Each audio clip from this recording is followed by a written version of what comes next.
Hello everyone and welcome back to the channel. Today, we're diving back into the magical world of Harry Potter, picking up right where we left off. Get ready to explore the dark secrets and hidden dangers of Harry's second year in Harry Potter and the Chamber of Secrets. After a truly miserable summer with the Dursleys, Harry is more than ready to return to Hogwarts, but just before he can leave, he gets a strange and frantic visitor, a house elf named Dobby. Dobby has a dire warning for Harry. He must not, under any circumstances, return to Hogwarts. He claims that a terrible plot is unfolding and Harry will be in grave danger. Of course, being Harry, he dismisses the warning. Hogwarts is his home, the only place he's ever truly felt like he belonged. He can't imagine staying away. After a chaotic journey involving a flying car, Harry and Ron finally make it back to the castle, ready for another year of spells, potions, and Quidditch. But it doesn't take long for Dobby's warning to seem less like a strange fantasy and more like a terrifying prophecy. A chilling message appears on a castle wall, written in what looks like blood. The Chamber of Secrets has been opened. Enemies of the air, beware.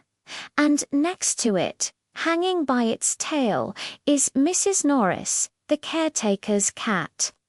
Completely petrified, frozen like a statue. Panic and fear quickly spread through the school. The older students whisper about the legend of the Chamber of Secrets. As the story goes, it was a secret chamber built by Salazar Slytherin, one of the founders of Hogwarts. He believed that only pure-blood wizards should be allowed to study magic. Before leaving the school, he supposedly sealed a monster inside the chamber. A monster that only his true heir could unleash to purge the school of those he deemed unworthy Muggle-born students. The attacks continue. More students are found petrified, and the fear intensifies. Because Harry can speak Parseltang, the language of snakes, a rare ability famously associated with Salazar Slytherin himself, many students begin to suspect that he is the heir of Slytherin. Even Harry starts to doubt himself. Could there be a dark part of him he doesn't know about? It's a heavy burden for a 12-year-old to carry, being feared by his peers and questioning his own identity.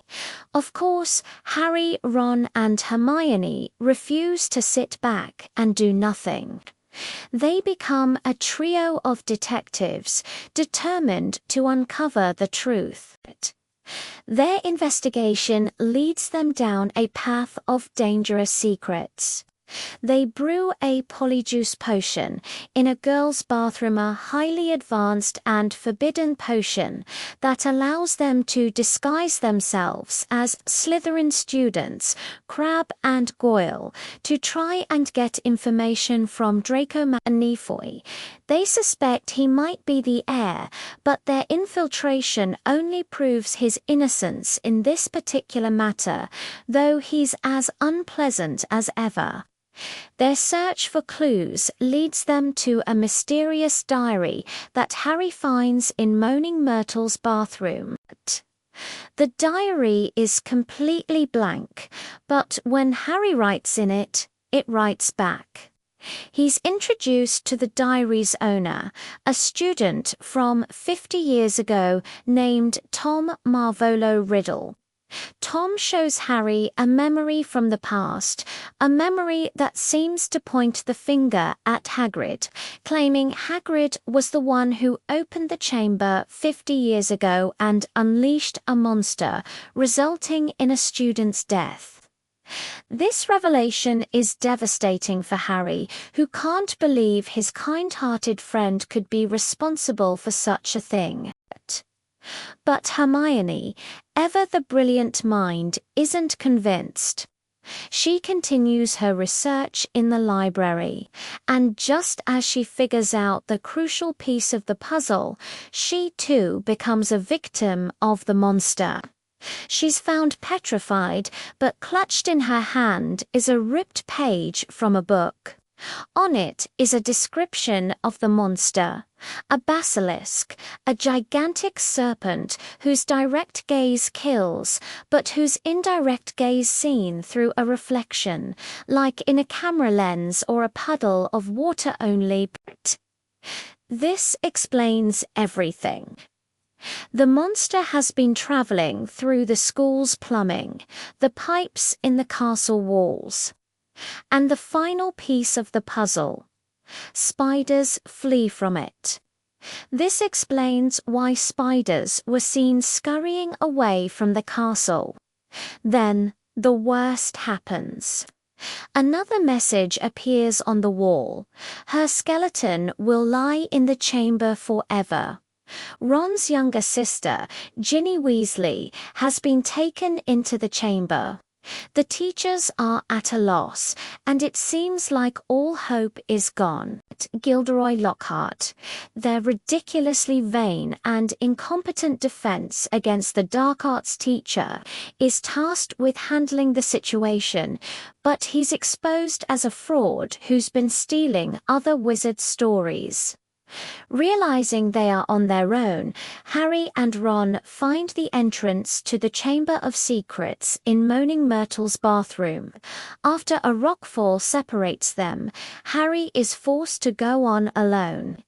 He descends into the dark, eerie chamber and finds Ginny lying unconscious on the floor. Standing over her is a figure Tom Riddle, but no longer just a memory in a diary. He is a corporeal form, sustained by Ginny's life force. Riddle reveals the horrifying truth. He is the heir of Slytherin, and then he writes his full name in the air with Harry's wand, Tom Marvolo Riddle.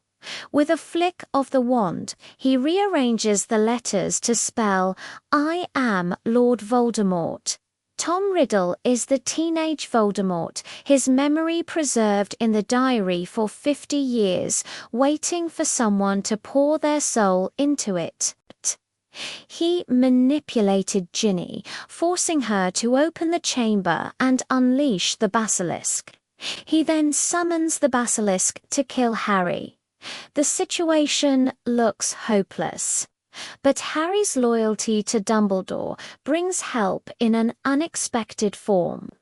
Fawkes, Dumbledore's magnificent phoenix, flies into the chamber, bringing with him the Sorting Hat. Fawkes blinds the basilisk with its talons, removing its deadliest weapon, its lethal gaze. Then, from the depths of the Sorting Hat, a gleaming silver sword appears. The sword of Godric Gryffindor.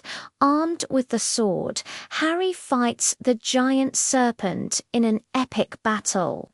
He manages to climb a statue and plunges the sword through the roof of the basilisk's mouth, killing it.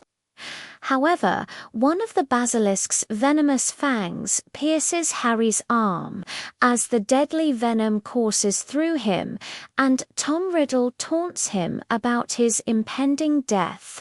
Fawkes lands beside him. The phoenix's tears, which have powerful healing properties, fall onto Harry's wound, neutralizing the venom and saving his life. With his last bit of strength, Harry takes the basilisk fang and stabs the diary. Ink, or perhaps blood, pours from the book, and Tom Riddle's memory form screams and vanishes in a flash of light. The diary is destroyed, and Ginny awakens, saved. The threat is over. Back in Dumbledore's office, Harry learns the truth. He's not the heir of Slytherin. The Sorting Hat would never have given the sword of Gryffindor to anyone who wasn't a true Gryffindor. In a final, satisfying twist, Harry discovers that the diary belonged to Lucius Malfoy, who had slipped it into Ginny's cauldron at Diagon Alley, hoping to disgrace the Weasley family and get rid of Dumbledore. In a brilliant move, Harry tricks Lucius Malfoy into freeing his long-suffering house elf. Harry hides a sock inside the destroyed diary and gives it to Lucius, who disgustedly throws it aside. Dobby catches the sock. Since his master presented him with clothes, Dobby is now a free elf. It's a heartwarming end to a very dark year. Harry not only saved the school, but also gave a friend his freedom. And that's the incredible story of the Chamber of Secrets. It's a tale that deepens the lore of the wizarding world and shows us that our choices, not our abilities, are what truly define us. What's your favorite moment from this book or movie? Let me know in the comments below. Thank you so much for watching. If you enjoyed this recap, please give this video a thumbs up. And don't forget to subscribe and hit that notification bell so you don't miss our next magical adventure. Until next time, stay magical.